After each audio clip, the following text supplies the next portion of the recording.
ఎక్కడ కార్యక్రమం అయితే అక్కడ మనకి వెంటనే మనం స్టేషన్లు అయితే ఫస్ట్ ఎయిడ్ బాక్స్ పెట్టుకెళ్ళి వాదాలు కార్యక్రమాలు చేస్తే భవిష్యత్తులో కొంత అల్లరు లేకపోతే ఏళ్ళకి కూడా టచ్ చేస్తే ఎంతమంది వస్తారు అక్కడికి ఫీలింగ్ జరిగితే కొంతవరకు మెంబర్లోకి దగ్గరికి మీరు ఎలాంటి రక్షణ కోసం జిల్లా కలెక్టర్ కలవాల్సిన పర్లేదు ట్రీట్మెంట్ ఇచ్చినప్పుడు కాపాడుతున్న కార్యక్రమం ఒకరికి అవసరమైన పక్కన ఏదో లేదా ఆవిడకి అవసరం మిగిలిన అన్ని ఏదో వెళ్ళి మనం కార్యక్రమం అంటే మనం చేస్తే డెఫినెట్ గా బాగుంటుంది.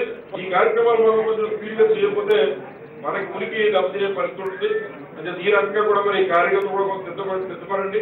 తప్పనిసరిగా మేము ఇటువంటి కార్యక్రమాలు మీరు పిలిపించినా తప్పనిసరిగా మా నుంచి పూర్తి సహకారాలు ఒకసారి రాజా గారు విషయాలు చెప్తారు. లోపల వాళ్ళు ఎవరు కాదు బయట నుంచి వచ్చని చెప్పి స్వయంగా ముఖ్యమంత్రి చెప్పడం జరిగింది. కానీ సుమారు తొండంగి మండలం పంపాదిపేట, దానవయ్యపేట, కొత్తపాకల, నర్సిపేట తదితర గ్రామ ప్రజలు చేస్తున్న పోరాటానికి మద్దతుగా జగన్మోహన్ రెడ్డి గారు ఈ నెల 22వ తారీఖుని అక్కడికి రావడం, తుని నియోజకవర్గం రావడం జరుగుతుంది. ఆ కార్యక్రమం గురించి డిస్కస్ చేయడం కోసం మేము అందరూ కూర్చున్నాం. ఇక్కడ ఈరోజు చంద్రబాబు నాయుడు గారు ఏంటంటున్నారంటే, వైఎస్ఆర్ కాంగ్రెస్ పార్టీ నాయకులు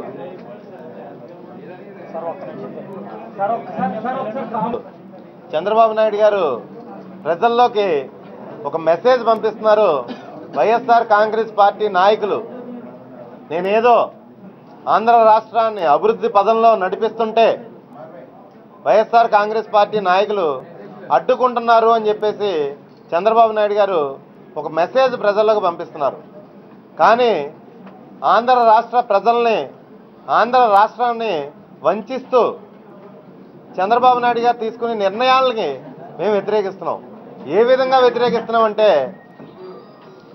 పిఠాపురం నియోజకవర్గం కొత్తపల్లి మండలం నుంచి దగ్గర పాయకరాపేట నియోజకవర్గం పాల్మాన్పేట, అద్దరపేట వరకు ఆక్వా జోన్గా సెంట్రల్ గవర్నమెంట్ రికగ్నైజ్ చేయడం జరిగింది. ఆక్వా జోన్ గాని ప్రత్యక్షంగా పరోక్షంగా అక్కడున్న 220 హ్యాచరీల ద్వారా 20,000 మంది ప్రత్యక్షంగానే పరోక్షంగా ఇంకా ఎన్నో వేల మంది ఉపాధి పొందుతున్నారు. అదేవిధంగా హ్యాచరీల ద్వారా ఉపాధి కాకుండా అక్కడ ఫిషింగ్ హార్బర్స్ ఉన్నాయి.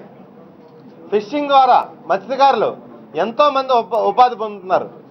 చంద్రబాబు నాయుడు గారి తాపత్రయం ఏ విధంగా ఉందంటే, ఆయన తాపత్రయం తూర్పుగోదావరి జిల్లాలో పంప ఆయుకట్ట కింద ఉన్న ఈయన ఏదైతే ఎక్కువై చేస్తున్న ల్యాండ్స్ ఏవైతే ఉన్నాయో అవి 30 నుంచి 35 లక్షల రూపాయలు ఖరీదు చేస్తాయి. తన సొంత బంధువులకి, తన సొంత మనుషులకి అవి 25-30 కోట్ల రూపాయలకి కట్టబెట్టడం కోసం, అంటే 500-600 కోట్ల రూపాయల విలువైన భూములను కట్టబెట్టడం కోసం ఈ డివిఎస్ కంపెనీ అన్నది ఎదురుకుంటా తెచ్చి ఈ 20,000 మంది ఉపాధి పాడు చేస్తూ అతని సొంత మనుషుల బాగు కోసం ఏదో వైఎస్ఆర్ కాంగ్రెస్ పార్టీ నాయకులు అభివృద్ధికి ఆటంకం కలిగిస్తున్నారని చెప్పేసి వాళ్ళు చెప్తున్నారు. ఇది పూర్తిగా డివిఎస్ కంపెనీ అన్నది పూర్తిగా సాఫిస్టికేటెడ్ కంపెనీ. 600 ఉద్యోగాలు మించి రావు. వాళ్ళు ఇచ్చే జీతాలు కూడా 6,000-7,000 మించి రావు. లీస్ట్ లేబర్ వర్క్ వెళ్ళి నెలకి 12,000-13,000 రూపాయలు ఒక హ్యాచరీకి వెళ్ళి తెచ్చుకుంటాడు అక్కడున్న పనిచేసేవాళ్ళు. అదేవిధంగా ఐటీ రంగం తర్వాత మన భారతదేశంలో ఆక్వా రంగం సంవత్సరానికి 33,000 కోట్ల రూపాయలు ఆక్వా రంగం ద్వారా ఆదాయం వస్తుంది. అందులో 50% ఆంధ్రప్రదేశ్లోనే 50% వస్తుంది. అదేవిధంగా ఏషియాలో అతిపెద్ద ఆక్వా జోన్ కింద ఈ కొత్తపల్లి మండలం నుంచి వైజాగ్ పాల్మాన్పేట వరకు సెంట్రల్ గవర్నమెంట్ రికగ్నైజ్ చేసింది. అక్కడికి ఈ డివిస్ అన్న మంట చంద్రబాబు నాయుడు గారు తెచ్చి పెడుతున్నారు వాళ్ళ భవిష్యత్తును సర్వనాశనం చేయడం కోసం. దాని గురించి తప్పుసారి ఇది చాలా తప్పుడు ఆలోచన, తప్పుడు విధానం. ఈ హ్యాచరీలన్నీ నాశనం అయిపోతారు. ఈ 20,000 మంది భవిష్యత్తు పాడవద్దంటే మేము అభివృద్ధికి ఆటంకం కలిగిస్తున్నాం అంటారు. అతని మనుషులకి అప్పనంగా 670 ఎకరాలు ఆయన కట్టుబడేస్తుంటే ఈ హ్యాచరీలు పోయినా పర్లేదని మేము నోరు మూసుకొని కూర్చుంటే అభివృద్ధి ఎంతో జరిగిపోతున్నట్టు లెక్క.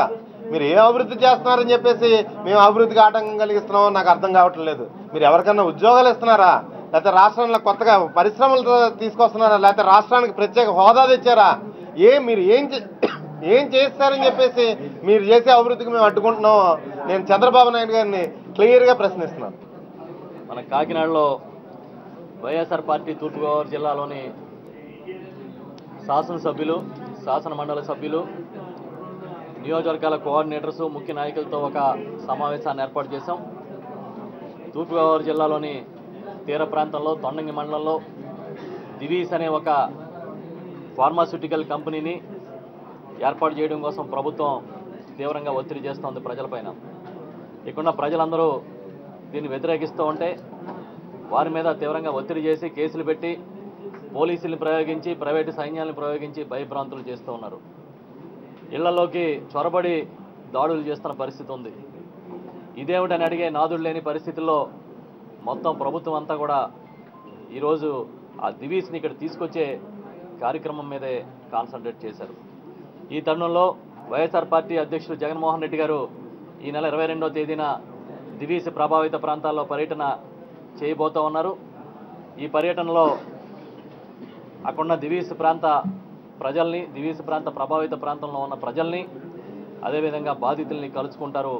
వారి మనోభావాల్ని తెలుసుకుని ఈ న్యాయమైన పోరాటం, ప్రజలు చేస్తున్న న్యాయమైన పోరాటానికి మద్దతు ప్రకటించడానికి ఆయన వస్తూ ఉన్నారు. ఈ కార్యక్రమాన్ని విజయవంతం చేయాలి. ఏదైతే ఒక సామాజిక బాధ్యతగా తీర ప్రాంత రక్షణకి నడుం కట్టాల్సిన బాధ్యత ఉంది కనుక వైఎస్ఆర్ పార్టీ దీని మీద పూర్తిగా దృష్టి సారించింది. అక్వా జోన్గా ఉండి వేల కోట్ల రూపాయలు విదేశీ మారక ద్రవ్యాన్ని ఆర్జించి పెడుతూ ఎన్నో వేల మందికి ప్రత్యక్షంగా పరోక్షంగా అక్కడ ఉపాధి కల్పిస్తున్న రంగాన్ని నాశనం చేస్తూ కేవలం ఒక ప్రైవేటు పరిశ్రమ, అది కూడా తమకు కావలసిన వారి కోసం ప్రభుత్వం పట్టుబట్టి వేలాది మంది జీవితాన్ని నాశనం చేయాలని సంకల్పించడం మాత్రం తీవ్రంగా ఆక్షేపిస్తూ ఉన్నాం. ఈరోజు సమావేశం దీన్ని ఖండించింది. దివీస్ ప్రాంతంలో జరుగుతున్న న్యాయమైన పోరాటానికి వైఎస్ఆర్ పార్టీ మద్దతుగా ఉండాలి. దానికి తూర్పుగోదావరి జిల్లాలోని వైఎస్ఆర్ పార్టీ అంతా కూడా వెంట నిలబడాలి. అక్కడ ఇప్పటికే పోరాటం చేస్తున్న తుని శాసనసభ్యుడు రాజా గారికి, అక్కడున్న స్థానిక నాయకులకి, కార్యకర్తలకి కూడా వైఎస్ఆర్ తూర్పుగోదావరి జిల్లా పార్టీ అంతా కూడా అండగా ఉండాలని చెప్పి నిర్ణయం తీసుకున్నాం. అదేవిధంగా ఆ రోజు 22వ తేదీ మధ్యాహ్నం 1 గంటకి రాజమండ్రి చేరుకుని జగన్మోహన్ రెడ్డి గారు అక్కడి నుంచి తొండంగి ప్రాంతంలో పర్యటించిన తర్వాత తిరిగి అదే రోజు రాత్రి బయలుదేరి వెళ్ళిపోతారు.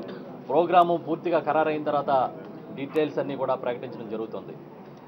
దీంతోపాటు రేపు ముఖ్యమంత్రి చంద్రబాబు నాయుడు గారికి రాజమండ్రిలో ఒక ఘన సన్మానం జరుగుతున్నట్టుగా వార్తలు చూస్తూ ఉన్నాం. దళిత జనోద్ధరుడిగా ఆయనకి ఈ సన్మానం చేస్తున్నామని చెప్పి కొంతమంది నాయకులు ప్రకటించడం మాకు ఆశ్చర్యాన్ని కలిగిస్తోంది. ఏదైతే ఎస్సీ ఎస్టీ సప్లాన్ అని ఒక చారిత్రాత్మకమైన చట్టం ఆ రోజు శాసనసభలో చేసి ప్రజలకు ఉన్న ఇబ్బందుల్ని తీర్చే కార్యక్రమాన్ని చేయండి. కార్యక్రమం తూర్పుగోదావరి జిల్లాలో చాలా విజయవంతంగా సాగుతోంది.